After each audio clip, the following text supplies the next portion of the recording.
Good evening. Tonight, the drivers involved in a deadly wrong-way crash on the 15 late last night have been identified. Thanks for joining us here at 6 o'clock. I'm Denise Valdez. And I'm Kirsten Joyce. That crash occurred near the Sloan exit. NHP says 42-year-old Frank Thomas of Jean was heading north in the southbound lanes when he struck a van driven by 51-year-old John Camille of Valley Village, California. That's in the L.A. area. Now, last night's crash was the third deadly wrong-way crash in less than a month's time. Earlier this week, a driver was killed going south in the northbound lanes when he slammed into a semi-truck near Charleston. Another driver killed November 14th. NHP says that driver was drunk when she drove the wrong way and hit another car on the I-15 near Lake Mead Boulevard. The driver of that crash on Tuesday near Charleston was 39-year-old Frank Magliarditi. We spoke to a friend of his family about these wrong-way crashes. And she says more really needs to be done to stop them. 8 News Now reporter Joe Moeller sat down with her. With yet another wrong-way fatal crash happening here on the 15, this time near the Sloan exit behind us here. Many are now scratching their heads wondering if these crashes can be prevented.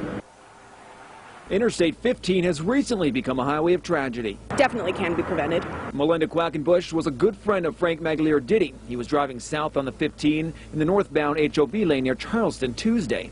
With the recent changes to Valley highways, she hopes more can be done. Proper lighting, proper markings, especially at night.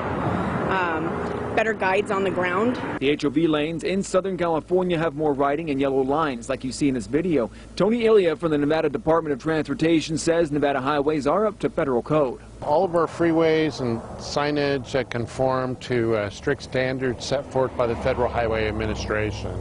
And so we do have signage all over the valley alerting wrong-way drivings, no entrance. He says they hope a new system with sensors, cameras, and lights soon to be tested next month will help in the future. He says they do look into trends like the recent crashes. We will evaluate to see, identify perhaps the cause, whether it's just driver error or maybe there's something that could be done to remedy that situation from an engineering perspective.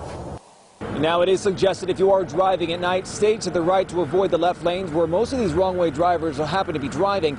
And also, if you do see a wrong-way driver, flash your brights to get their attention and call authorities immediately. Reporting near Sloan and the 15, Joe Mueller, 8 News Now. By the way, the state has made efforts to try and keep drivers safe. Remember those delineator poles placed along South I-15? They were designed to keep people from weaving in and out of the express lanes. Well, they were removed just a few years after they were put in. Drivers said they just weren't working, and they kept hitting them.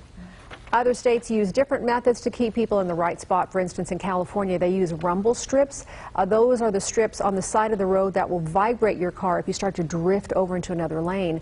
NDOT says they don't make sense here, though. Adding on exit ramps, vibrations would be felt by every driver. Another idea used elsewhere, wrong-way spikes. NDOT says those won't work at high speeds. In New Mexico, the Department of Transportation partnered with National Geographic in order to encourage people to slow down. They got quite creative.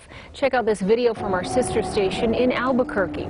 You can listen to it. Turns out if the driver goes over those strips at 45 miles per hour, well, the vibrations recreate the song America the Beautiful. Locals call it the musical highway.